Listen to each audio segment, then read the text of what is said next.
Hello and Assalamu alaikum. Welcome back to another episode of Stitching Consciousness. This show is a platform where we unlearn old ideas and relearn new ideas in order to achieve a sustainable and inclusive future. Today we have the honor of hosting a distinguished guest, Tobias Becker, who is the country director of GIZ Pakistan. Thank you, Tobias, for being on the show and welcome. Thank you very much for inviting me, Sanya. It's a real pleasure being here. So, international cooperation, especially in terms of the development sector, especially in countries like Pakistan, is really important. It is important because of, unfortunately, the multifaceted issues and challenges that we face. And it also gives us the chance and the opportunity to leverage the global resources and knowledge that is out there in the hopes of promoting some level of stability and peace within the region. So, I will start this episode with the narration of a statement that was made by the President of the United Nations General Assembly's President. And it goes like the 17 SDGs serve as a beacon of hope and a roadmap for common action to create a more equitable, more just, and a more sustainable world. Now, at the midway point, it is essential that we take stock of our progress and assess the remaining challenges that confront us. A combination of factors, including the effects of the COVID 19 pandemic, impacts of climate change, and the war in Ukraine, have presented a series of complex and intersecting crises. Those in most precarious circumstances, who are already the most vulnerable, suffer the most. Despite commitments to eradicate poverty and reduce hunger being at the core of this agenda, alarmingly 1.2 billion people are still in multidimensional poverty as of 2022. It is estimated that approximately 680 million people will still be facing hunger in 2030. So, Tobias, when you hear this statement, what comes to your mind when you talk about or when you mention the halftime results of Agenda 2030, and what keeps you optimistic? Yeah, thank you. I mean, if you look at the global midterm review, it really indicates an somewhat modest progress in achieving the SDGs, which really highlights that there is a need for an increased effort and commitment from the international community, from all the countries. You know, the Agenda 2030 has five principles and 17 sustainable development goals, and it's crucial for addressing also the global challenges we have. We have all experience with the COVID-19 pandemic, but also with the devastating floods due to climate change we had in 2022. And we also see that global or even regional conflicts have a quite big impact on the development. We also see that it's important to look at individual goals like the gender equality goal, SDG number 5, which can really provide leverage by bringing in more women into the community and provide therefore a social positive social change. I think it's also we have to realize that the industrial countries have to have a more significant responsibility in promoting sustainable and global development and making states and society more resilient by applying the UN SDGs goals as a yardstick for progress. Very well said. You mentioned that industrialized states and countries have the responsibility or have significant responsibility in working towards achieving these goals. So, what do you think is needed by the international cooperation, especially in the development sector, to achieve that or to bring us back on track? Yeah. You see that the Agenda 2030, of course, is also the guiding framework for German development cooperation, which is, in particular, when we look in the cooperation with Pakistan, very much focusing on integrated approaches, on just transition, and of course, into supporting Pakistan when it comes to climate change and climate adaptation. We also are looking into, if you look, and we are supporting the textile industries in Pakistan, that we are really have more sustainable and equitable supply chain, so that we also are enabling that the workers who are working for products which are mainly set in Europe, for example, are getting good jobs, decent jobs, and also have a good pay. We also look at the principle that we do not leave no one behind. So we really have to look that, in particular, the most vulnerable population, which is even more affected when it comes to flooding or any other kind of crisis, that they are actually protected as well. Um, so what do people need to know when we talk about the development cooperation or international cooperation?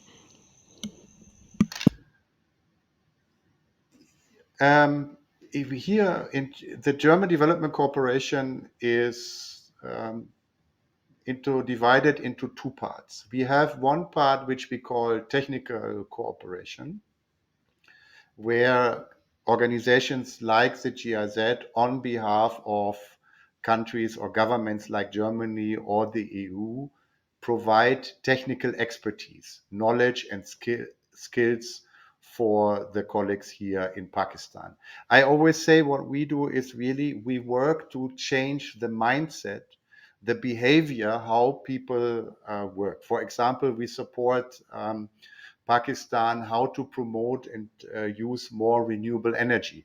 We started 15 years ago where we are supporting how to utilize wind. And nowadays, after some tremendous work, wind is a commercial commodities, and private investors are investing into wind farms to produce green energy. Besides that, German Development Corporation also, of course, provides loans and soft loans and also grants for financial support. Because, yes, on one hand, you change the attitude, the mindset, the behavior of people, but you also need money to invest. For example, you provide at the beginning a soft loan or even a grant to invest in new technologies because you want to soften the risk private investment is taking. All the activities we do are really based on the principle of sustainable development. And sustainable development means that we are promoting economic growth. At the same time, we look that we also protect our environment, and we also look into social equity, that everybody, all parts of the society, are part of the activities we do. So yeah, that's true, and that would, I believe, really help and contribute towards the achievement of SDGs. Um, but like, how when we talk about the development sector, who agrees on what basically?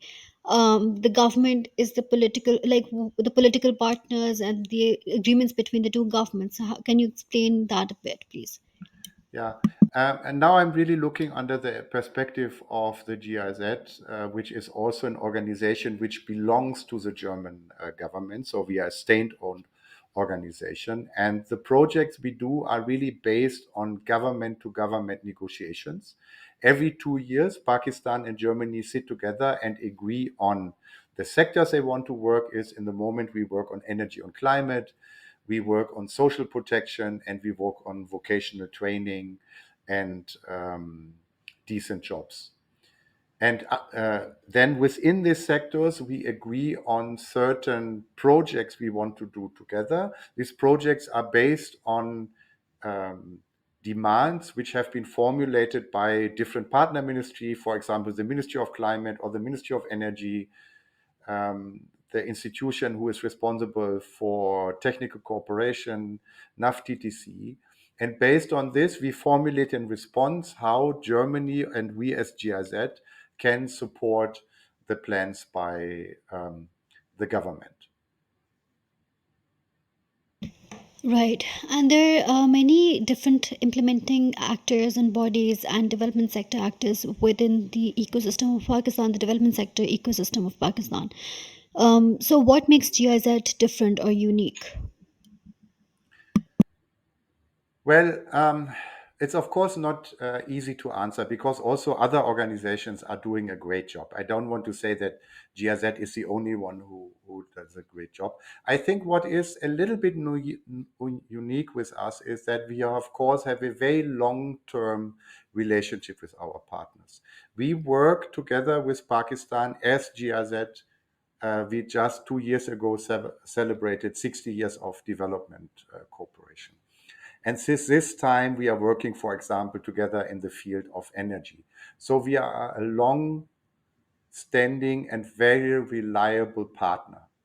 We have a very strong focus on, like I have described before, that we are focusing on what is the demand of the partner and develop projects together with them. So we don't want to fly in and tell them, okay, these are the three things you have to do.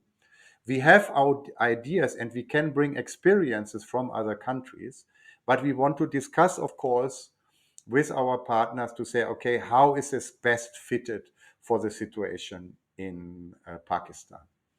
And last but not least, we really want to interact our different projects and activities we are doing. For example, yes, we work in promoting of renewable energy in Pakistan. We also work in the field of vocational training.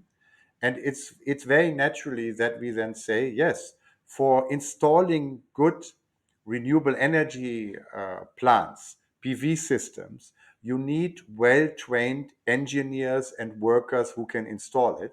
So that is then also something we cover by our TVET sector. Everything also is related to governance questions on how the government has to put framework into place. So when we work in the governance sector, we also interlinked these systems together. Yeah, it's a very tailor-made approach. Basically, it's not one size fits all, which I think is the main point. So coming to you, what does a typical working day of a country director looks like? I'm sure many of us are curious to know. Yeah. What I always say why I like this job so much is really because every day I meet a lot of different people. On one hand, I explained that we work in different sectors. So I meet together with the expert or the, let's say, the technical team leads of these different interactions we do. So I have a meeting where we talk about what's going on, what's the newest in vocational training, what are the newest partner demands, how we can address that. Then maybe I sit together and discuss with the financial department to see how we are getting or how do we do our tax payments, which we have to do towards the Pakistan government, and how we get our GST back. So a very administrative topic. And then afterwards, of course, we are an organization which has over 350 colleagues working. So I have to look inwards and to see, okay, what are good HR policies that we have really the right people at the right time at the right place, that we provide an environment where everybody loves to go and work for GIZ and they're not say, oh my God, I have to go up and go there again. They said, yes, great, I enjoy working with GIZ. Because how can we as an organization be convinced, for example, our partners to do certain things if we don't do it ourselves? I give you one example. Of course, for all international agencies, but I think for everybody in the world, gender equality is a very important topic. But if my management team or when I go to a partner, I can't show that we are really looking into this. So I could just come with men to a meeting, then I can't be really convincing to our partners to say, yeah, but look, you have to really promote also gender equality. So I have to also to look in our own organization, how can we really promote that and how can we really bring in this kind of change when it comes to diversity. But also when it comes to how to work newly. I think COVID-19 was a real eye-opener. We started already 1 year before to say, can't we also work online? And everybody was saying, oh no. Also, my own team was, oh, Mr. Becker is crazy. No, we have to meet. We can't work online on that. Then we had to, and suddenly we realized we can. But we can also only convince our partners that digitalization, that this is a new normal. Also, we are not sitting in the same studio, the two of us, and we are still having making this podcast together. So that's all doable. But we have to also really live what we are talking about. So that's also a big part of my job.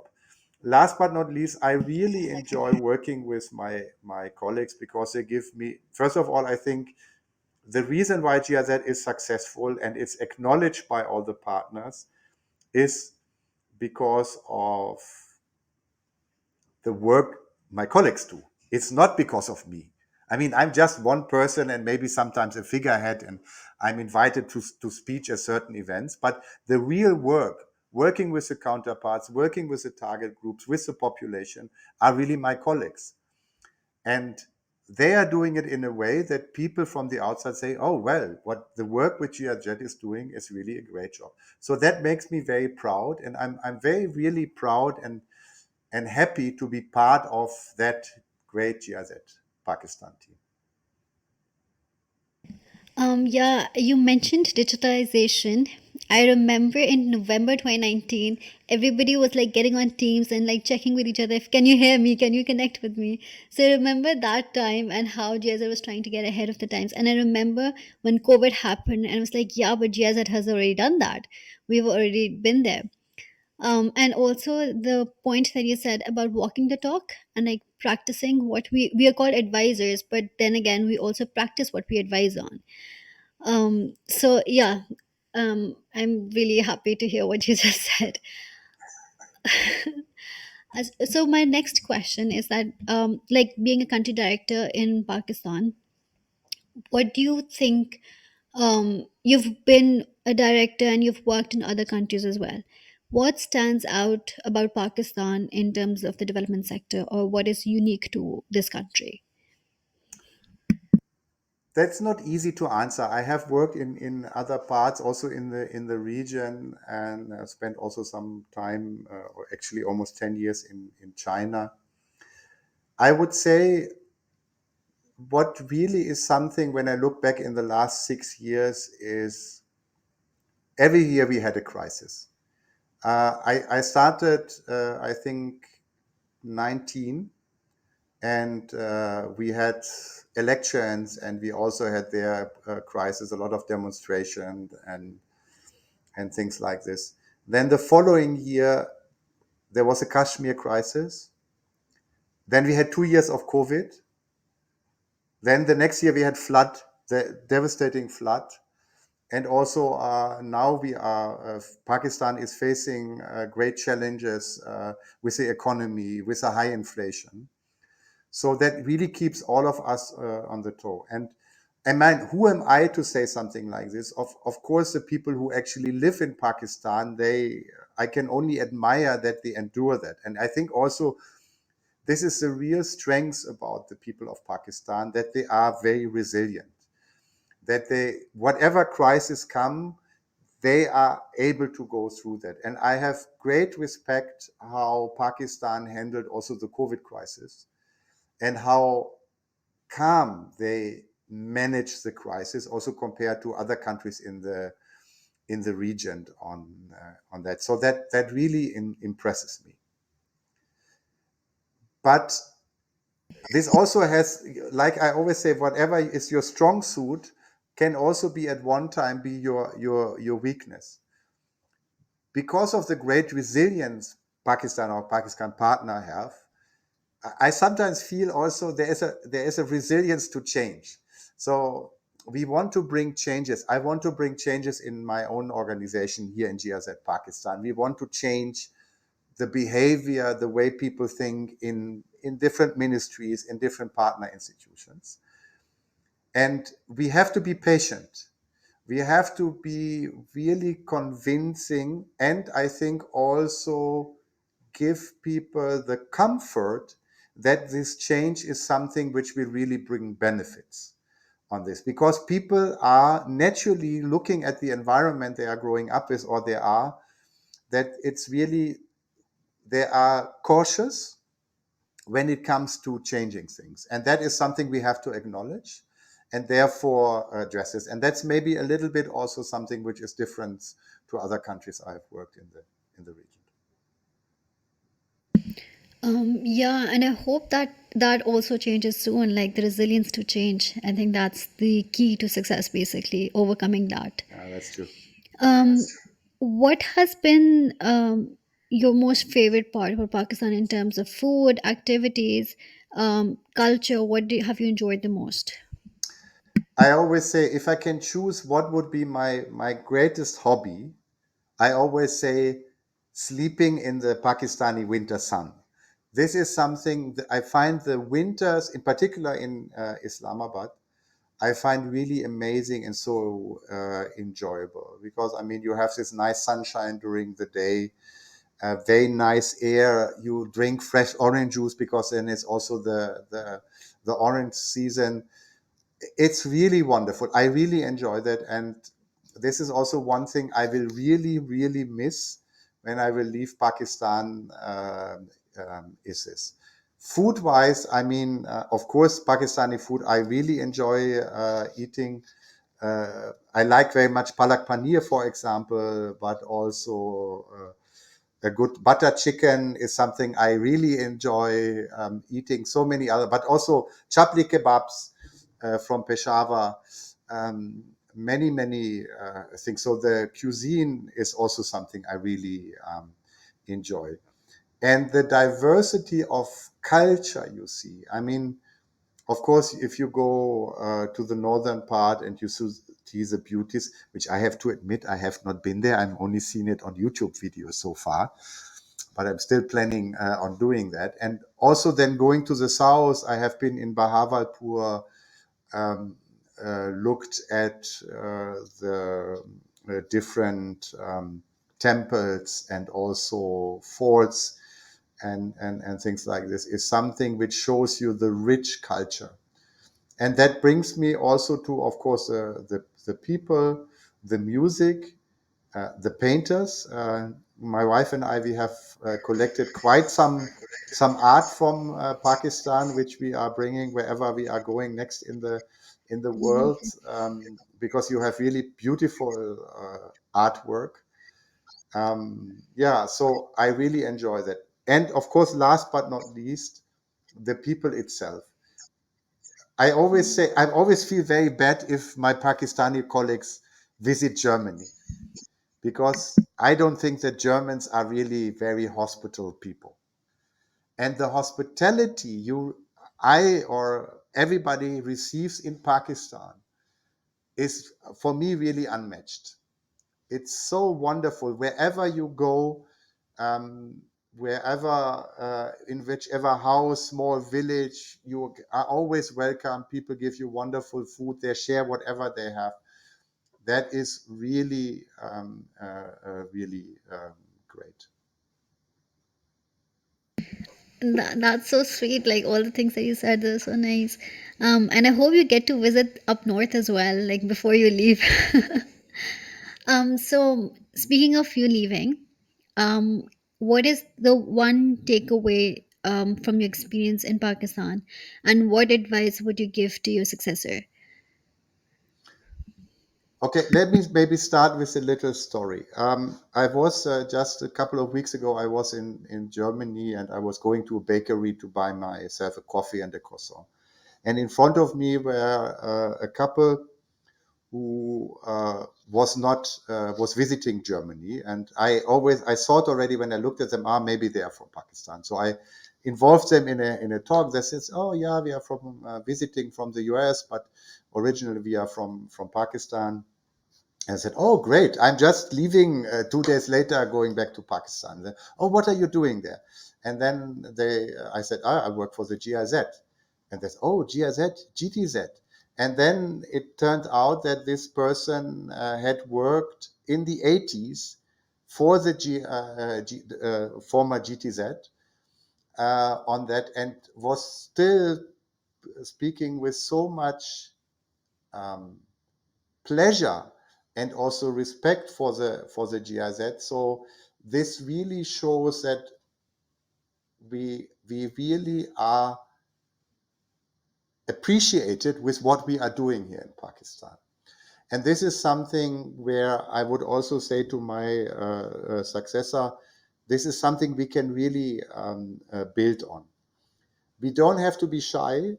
We have really good relationship with our partners, which also enables us to speak open with each other when we feel there are things where we can improve our cooperation. I always enjoyed when also our partners have an open and frank dialogue with us. You know, we Germans are used to being frank and very direct. And I always apologize also when I talk to my colleagues to say, sorry, I'm not good in sugarcoating. I just tell you how it is. I try my level best to also understand that, but this is a little bit how we are. But this is a very great relationship we can build on. Yeah, and I think it's for people working within GIZ and for the partners as well. Like it's for everybody, they would hopefully and probably remember everything that GIZ is doing. One last question before I conclude this podcast. What is the one life skill that everybody should have, no matter what they do in their life, whether they have a career or not? But they should definitely have this one skill in order to have a good life. That's $1 million question. For me, I would say what I believe also made me live a good and maybe also a successful life is to understand the other side. I think it's very crucial because we are not living in a vacuum. We always live with other people. We are part of a team. We are part of a family. We are part of an organization.